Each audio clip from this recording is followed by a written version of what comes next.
बिस्मिल्लाहिर्रहमानिर्रहीम अस्सलाम वालेकुम। Dear first year and second year English compulsory के स्टूडेंट्स, आपके लिए आज की ये वीडियो कॉन्सेप्चुअल सीरीज़ की पहली वीडियो। तो स्टूडेंट्स, आपने सुना होगा कि आपका पेपर कॉन्सेप्चुअल पेपर आएगा। इंग्लिश कंपलसरी फर्स्ट ईयर का जो 2024 का एनुअल पेपर था तमाम पंजाब के बोर्ड्स का, वो 50% कॉन्सेप्चुअल बेस्ड था। और इस दफ़ा 2025 के जो एग्ज़ाम है सेकेंड ईयर में भी ये 50 से 70% कॉन्सेप्चुअल पेपर आएगा। तो स्टूडेंट्स इसके बारे में बड़े परेशान हैं, लेकिन आपके लिए एक अच्छी बात यह है कि इंग्लिश का जो पेपर होता है ना, ये पहले ही कॉन्सेप्चुअल होता है। तो अब चूँकि ये कॉन्सेप्चुअल एक नाम नया दिया गया है, तो इस लिहाज से आप परेशान ना हो। आप ये चीज़ें पहले भी कर चुके हैं, लेकिन थोड़ा सा और एडवांस चीज़ें हो सकती हैं। तो सबसे पहले समझ लेते हैं कॉन्सेप्चुअल से क्या मुराद है।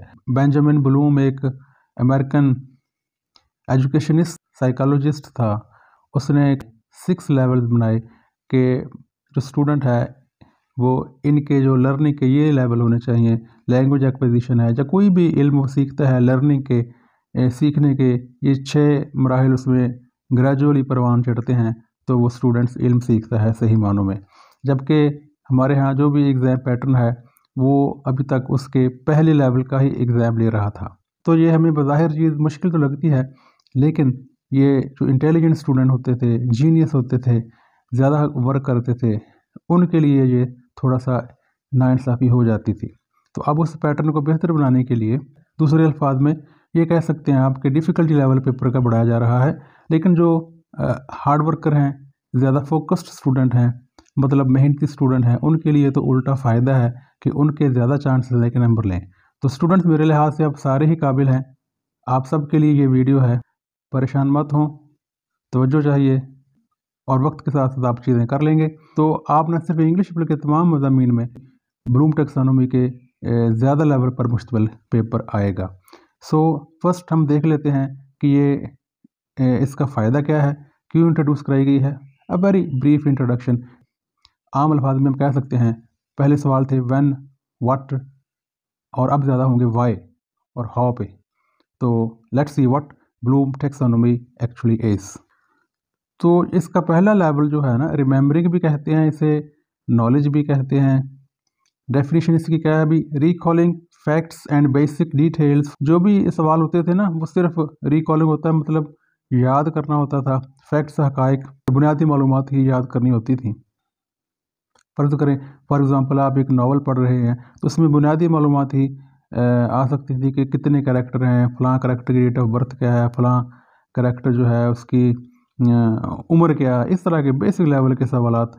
और ज़्यादा से ज़्यादा ये पूछा जाता था कि उसका इसमें रोल क्या है। सो इसका जवाब आमतौर पर क्या होता था, ऑलमोस्ट ऑब्जेक्टिव, तकरीबन मारूज़ी जैसा ही जवाब होता था। मारूज़ी का मतलब यह है कि 4 मुमकिना जवाब नहीं इसका, 4 मुमकिन सवाल तो नहीं थे। मारूज़ी का मतलब है कि इसका हर कोई जवाब देगा, सेम जवाब होगा तकरीबन, जस्ट आ मेमोरी टेस्ट। तो ये तो एक लिहाज से सिर्फ याददाश्त का टेस्ट होता था कि जो बच्चे इवन बगैर समझ बूझ के भी पढ़ते होते थे ना, तो वो जवाब दे देते थे।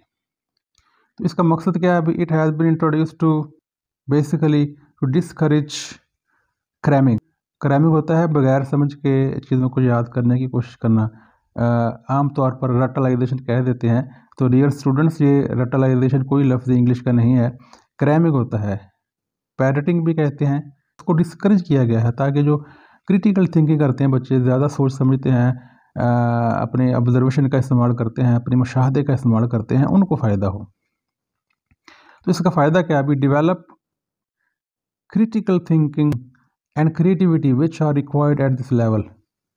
तो इस लेवल, ये जो सेकंड ईयर का लेवल है या फर्स्ट ईयर का लेवल है, इस पर आप ज़रा आगे का सोचते हैं ना, deeper level thinking. Critical thinking का मतलब क्या है कि आप चीज़ों को ना प्रॉब्लम सॉल्व करें।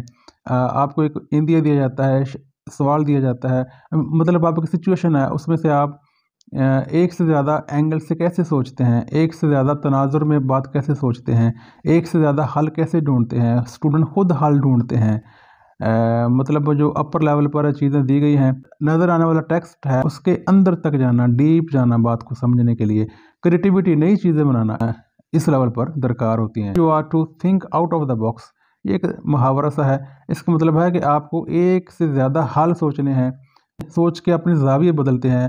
फर्ज़ करें आपके सामने वर्ल्ड मैप रखा है, तो आप अपने सामने से देख रहे हैं, फिर बिल्कुल दूसरी तरफ जाकर आप देखते हैं, राइट साइड से, लेफ़्ट साइड से, मतलब इस तरह सोच के जो ज़ाविये बदलते हैं, मतलब वही डीपर थिंकिंग, गहराई वाली सोच इसमें से निकालनी होती है। इसलिए ये ब्लूम टैक्सोनॉमी ने इसने लेवल दिए हैं। ये नॉट ऑल थिंग्स, सारी की सारी अथॉरिटी ये नहीं है कि ये फाइनल है, और सोलो टैक्सोनॉमी भी है, वो ब्लूम टैक्सोनॉमी ज़्यादातर एप्लीकेबल है, और तमाम जो क्लासेस हैं और तमाम जो सब्जेक्ट्स हैं तकरीबन सब पर ये लागू होती है।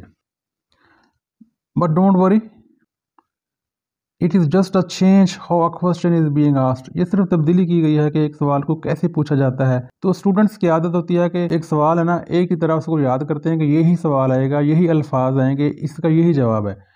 तो जवाब तो सेम होगा, लेकिन अल्फाज मुख्तलिफ होंगे, अल्फाज का जो स्ट्रक्चर है मुख्तलिफ हो सकता है, वोकैबुलरी मुश्किल हो सकती है, कंपेयर एंड कंट्रास्ट जैसे अल्फाज आ सकते हैं, वाई के अल्फाज आ सकते हैं, evaluate, how would you like to describe your own opinion, is the writer just in saying this, इस तरह के सवाल ज़्यादा आएंगे। तो एक एक करके हम डिस्कस भी करेंगे कि जो मैं आपको मिस्टर चिप्स है या कोई शॉर्ट स्टोरी है, उसका मैं एक सवाल को ना मैं बताऊंगा कि ये आपका रिमेंबरिंग लेवल है, ये नंबर 2 पे है, ये एप्लीकेशन है, ये एनालिसिस है, वगैरह वगैरह। वो नेक्स्ट वीडियोस में आएंगी ये चीज़ें, तो आपने नेक्स्ट वीडियोस भी देखनी है। तो ये था मुख्तसर तारुफ ब्लूम टैक्सोनॉमी और बदलते हुए पेपर पैटर्न के बारे में। So again wish you best of luck.